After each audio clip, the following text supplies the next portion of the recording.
very quickly on this issue.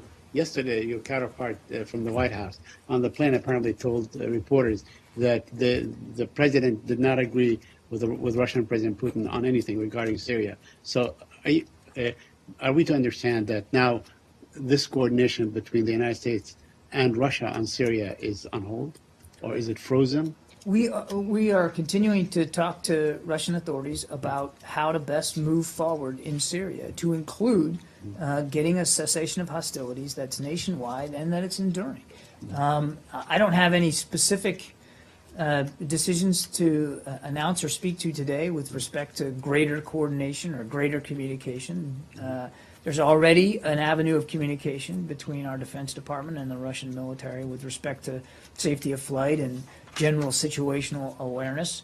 As I've said many times before, to the degree that Russia is willing to take on fully Daesh in Syria, then that's a conversation we continue to be willing to have. I just don't have any updates for you at this time. But we are in constant communication with our Russian counterparts about the threat that Daesh and al-Nusra continue to pose in Syria, and about how their efforts can be better aligned with the efforts of the coalition with respect to those two groups, and to getting a cessation of hostilities that again can be enduring and nationwide. And again, I don't have any final decisions one way or the other to talk to today.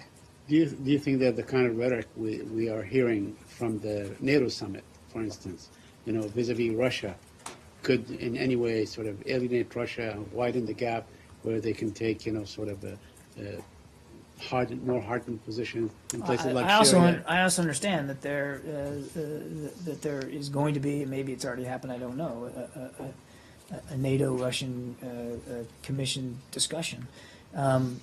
Again, NATO's a purely defensive alliance, always has been, remains that way, and